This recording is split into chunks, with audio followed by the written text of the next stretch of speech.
जातपात धर्म सोडून जिथं काम केलं जातं त्याला माझा वारकरी संप्रदाय म्हणतात.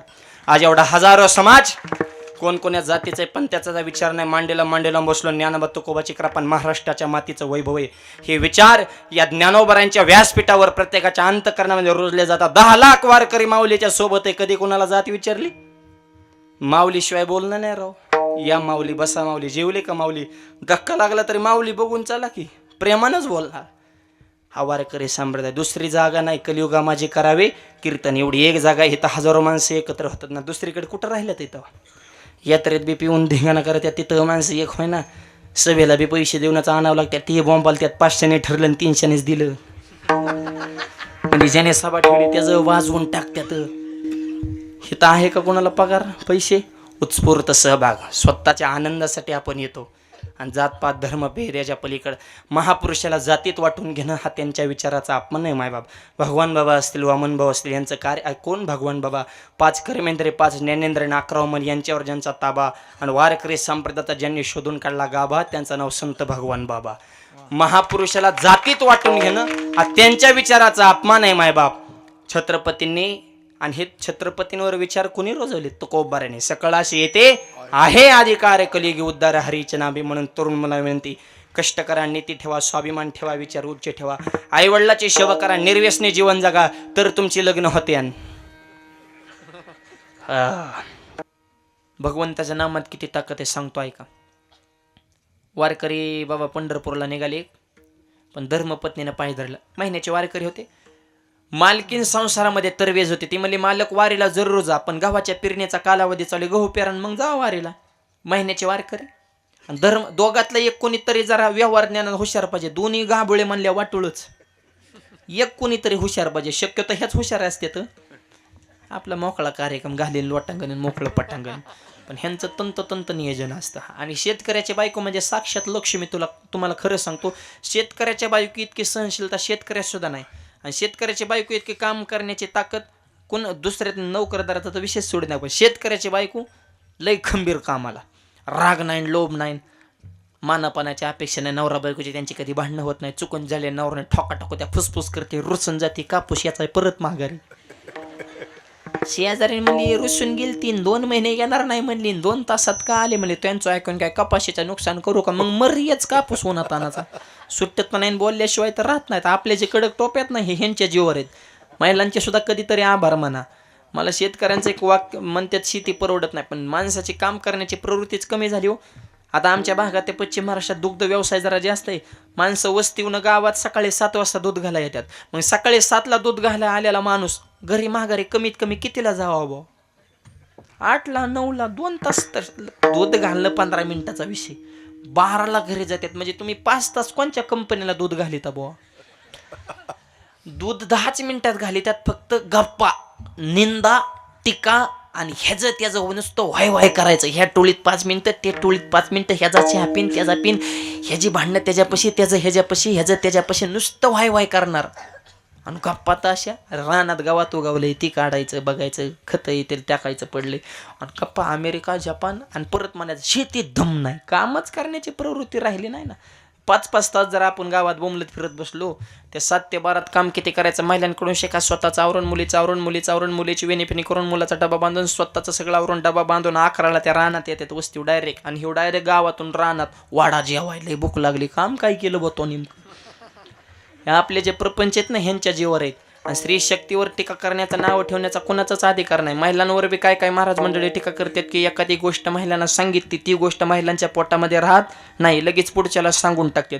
अख्खं जग म्हणतं की महिलांच्या पोटामध्ये काही राहत नाही. पण मी म्हणतो अख्ख्या जगाला अगोदर महिलांच्याच पोटात राहावं लागलं मग जन्माला यावं लागलं. देव जरी असेल तरी डायरेक्ट अवतार नाही. भगवान श्रीकृष्णा सुद्धा देवकी मातेच्या कुशीचा आधार घ्यावा लागला. परवा शिवजयंती झाली, छत्रपतीने सुद्धा जिजाऊ माऊलीच्या कुशीमध्ये 9 महिने राहायला लागलं. ही स्त्री शक्तीची ताकद आहे. विडावलं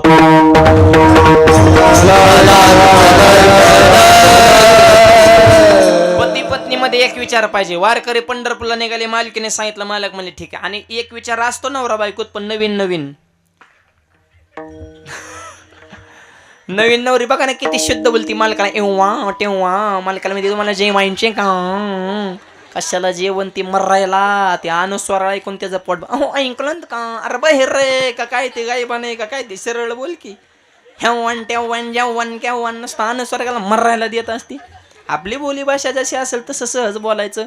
वर्षभर म्हणते जेवायचे का, वर्षाने म्हणते गिळायचंय का नाही, म्हणजे आलं का मूळ स्वरूपाव. 2 वर्षांमध्ये हाताने घेऊन गिळाय हो, 3ऱ्या वर्षी म्हणतो प्रस्थान कधी रे, दिंडीत मरतो पण घरात नको म्हणला. मालकाचं डोकं दुखत होतं, मालकीन मालकाचं डोकं दाबत होती. डोकं दाबता दाबता मालकीन मालकाला म्हणे होय व लग्न झाल्यापासून तुमचं डोकं दुखलं, मी तुमचं डोकं दाबते. लग्नाच्या आधी तुमचं डोकं कोण दाबायचं? तेव्हा मला लग्नाच्या आधी माझं डोकंच दुखत नव्हतं. तुला हार घातल्यापासून डोकेदुखी वाढली म्हणला, नाही तर लय सुखानं जगत होता. आता इतकं टुचून मला कसं त्याने स्वयंपाक करायचा, तरी विचार करत्यात राव. जरा शब्द माणसाचे असं मोजके असावेत, चांगले असावेत. आपल्या शब्दामुळं एकमेकाचं मन दुखू नये असं माणसाचं बोलणं असावं. वारकरी निघाले पंढरपूरला. मालकीने म्हणले गहू पेरान मग जा. बर करते घोष जय जय कर, ह्याच्यावर सांगतो बरं का नामाची पावर. वारकरी गेले गावात. गावातला दुकानदार त्यांच्या विरोधातला होता आणि चांगल्याच्या माणसा विरोधातच असते. आणि ज्याच्या विरोधात जास्त माणसं आहे त्याने समजायचं आपण चांगलं जगतोय. विठ्ठल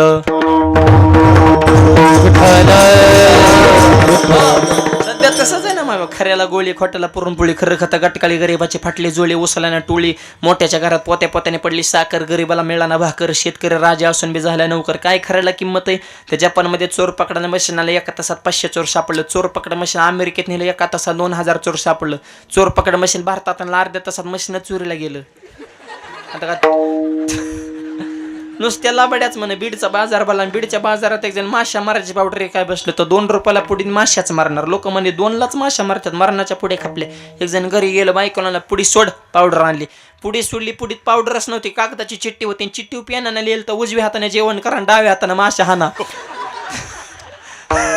आता हे का औषध आहे का काय का काय सोरवाडा, नुसत्या लबाड्या चालू. म्हणून तर जनाबाईने रागा रागा अभंगच लिहिला.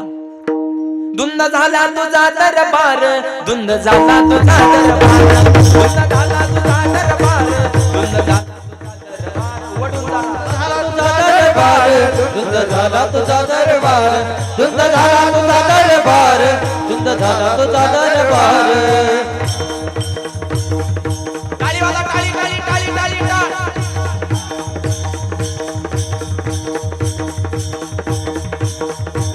पुण्यवंत पाताळ किनेला, पुण्यवंत पाताळ किनेला, पुण्यवंत पाताळ किनेला, पुण्यवंत पाताळ किनेला.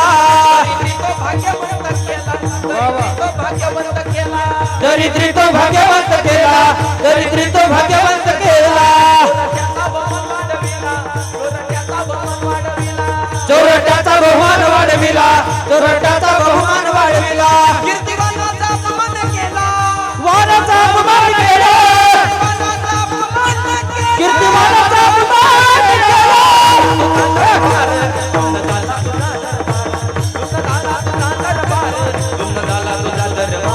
धुंद झाला तुझा दरबार, धुंद झाला तुझा दरबार, धुंद झाला तुझा दरबार, धुंद झाला तुझा दरबार.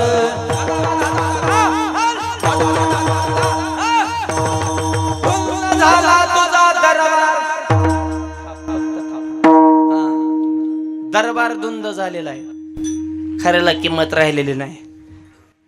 ओरिजिनल सेवा त्या निष्ठावंत वारकऱ्याची. गावातल्या दुकानदाराकडे गेले, गावातल्या दुकानदारानं गहू देण्याच्या ऐवजी त्या वारकऱ्याला भोपळ्याचंच बी दिलं बरं का. नीट ऐक, भोपळेच दिले. ते त्यांच्या विरोधातले होते. आणि वारकऱ्याच्या तर मुखामध्ये भगवंताचं चिंतन, गोविंद गोविंद मना लागल या छंद. रात्र नकळे दिवस नकळे अंगी, खेळे दैवत या रंगला या रंगे, तुका विठ्ठल सर्वांगी, दिन रजने हाची दंदा गोविंदा. ते पंढरपूरचं वेड लागलेल्या वारकऱ्याला देहानं गावात आहेत पण मनानं पंढरपुराकडे. त्याच्यामुळं गहू आणि भोपळे ह्याच्यातला फरकच कळाला नाही. आणि त्या वारकऱ्यानं गहू समजून भोपळेच पेरले. तू म्हणता एवढं फरक करत नाही करावं. सामान्य फरक कोणाला कळतो? जी माणसं देहावर आहेत त्यांना. त्यांची अवस्था कशी आहे का? असाचा कोटे, असाचा कोटे, असाचा कोटे, आठवची नाही, आठवची नाही, आठवची नाही.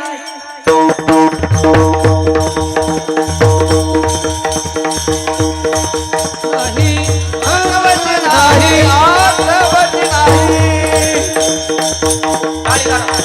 आजाद कोटी, आजाद कोटी, आजाद. आठवती नाही, आठवती नाही, आठवती नाही.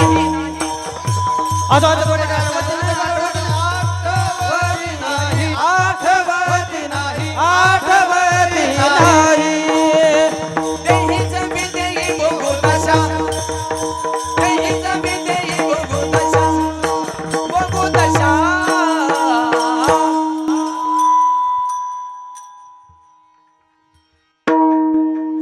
सर्व सकल्यालो, सर्व सकल्यालो, सर्व सकल्यालो, सर्व अलंकार, सर्व अलंकार, सर्व अलंकार.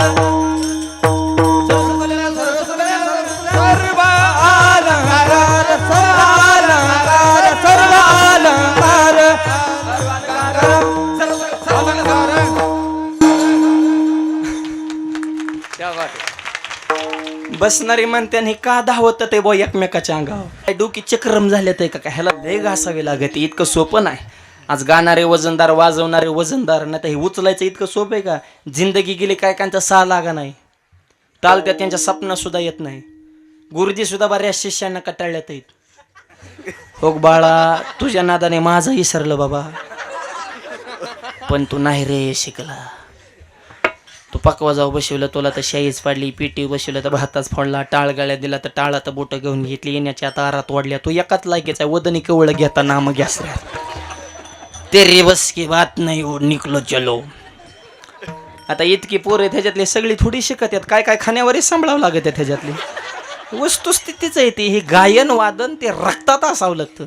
बऱ्याच जणांचं म्हणा आमचं पोरग कसं काय गायक वादक व्हाय ना. अरे ते काय कुणाची काम आहे ते बघून ना. ते अंतकरणात नैसर्गिक सुद्धा थोडा त्याचा पिंड असावं लागतं. त्याला रियाज करावा लागतो. साथ जो करेगा रियाज वही करेगा राज. हा जो रियाज करेल तेवच राज करेल. असाध्य ते साध्य करिता सायासन. कारण अभ्यास घासावं लागतं. त्याशिवाय तलवार धार येत नाही. मायबाप आज स्वायसा गोटे आठवची नाही. देहावर उदास गेले वारीला गहूच पेरले, भोपळे पेरले. गहू समजून वारीवनं महागारे रानात बघतो तो काय सगळे भोपळेच. आता तर शेतकरी असता तर जाग्यावर जीव सोडला असता. अरे मी केलं काय झालं काय. त्या वारेकरी महात्म्याचं नाव लिहून घ्या. संत मानकोजी महाराज बोधले. बघता चरित्रात कथा आहे. आणि बोधले महाराजांच्या जीवनामध्ये सत्य घडलेली घटना. सगळ्या रानात भोपळे आलेले. बोधले महाराज म्हणले जाऊ दे, आलेत भोपळं तर येऊन द्या, ठेवले आनंद ते तैशाचे राहावे. आणि ज्यांनी भोपळ्याचं बी दिलं ना ते झाडावर चढून वरण बघायचे CCTV. आता काय बोधले महाराज भोपळच खात्यान का, आता काय बोधले महाराज भोपळच खात्यान का. बोधले महाराज म्हणलं आल्यात भोपळं तर येऊन द्या, पण आता भोपळे बी पिकले जरा म्हणले आता याल तर उपटून फेकून द्यावं. एखादा भोपळा फोडून तर बघाव नेमकं भोपळ्यात काय. दगड घेतलं आणि खटकून भोपळा पडला. भोपळ्यात गहू निघालं. एका एका भोपळ्यात आदुले आदुले पाहिली गहू जे झाडावर चढत रापकून खाली पडलं बा. ते म्हणला भोपळ्यात गहू काय प्रकार रे बा. दर्शन घेतलं. बोधले महाराज हे आमचंच कट कारस्थान आहे, आमचं चुकलं बाबा, हे कसं शक्य झालं. बोधले महाराज म्हणले मला माहित नाही, पण माझ्या मुखामध्ये अखंड करीती घोष जय जयकार. आणि त्यामुळं विघ्न संकट पाप दोष ह्या गोष्टी भय चिंता हे तुमच्यासाठी आमच्यासाठी नाही. नामाची ताकद आहे. वीर विठ्ठलाचे गाडे कोण पाहे तयाकडे, अशुभ त्यापुढे शुभ होऊन ठाके. तुकोबाराय म्हणतात अशुभ गोष्ट सुद्धा शुभ होते का करती घोष जे जयकार. जळती दोषाचे डोंगर. म्हणून सगळ्यांनी एकदा नामाचा जयघोष करायचा. हातानं टाळी मुखानं नाम. अर्ध्या मिनिटासाठी सगळ्यांनी हात वर करायचे. आता नाही थांबा सांगतो तुम्हाला लय आनंद आहे म्हणून तर हात वर, पण थांबा. विठोबा रखमाईचं भजन करायचंय. गावातल्या 2-4 मुलाने उभा राहून मोबाईल मध्ये व्हिडिओ शूटिंग करा. कीर्तन संपल्या सोशल मीडियावरती ताळ्याची क्लिप पाटण तिथे खल्ल्या. श्री क्षेत्र गोसापुरी तालुका जिल्हा बीड. भव्य दिव्य अखंड हरिनाम सप्तामध्ये भाविकांनी कीर्तनामध्ये वाजवलेल्या टाळ्या कळो द्या महाराष्ट्राला. गावामध्ये जर एक असेल किती भव्य आणि दिव्य सर्वात नाम यज्ञ 16 संपन्न होऊ शकतो. गावचं नाव लौकिक करण्यासाठी ज्ञानोबा तुकोबारांचा आशीर्वाद प्राप्त करण्यासाठी करा सर्वांनी हात वर. सगळ्यांनी महिला पुरुष वा वा सगळे दोन्ही बी हात वर, लेफ्ट राईट सगळे. हा क्या बात. हा सुख सोळा स्वर्गी नाही. विडोबा रखुमाई जय हो.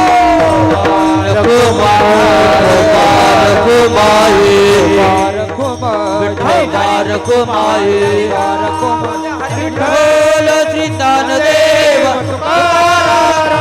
पंढरीनाथ भगवान की जय मुबारक माई मुबारक माई मुबारक माई मुबारक माई मुबारक माई मुबारक माई मुबारक माई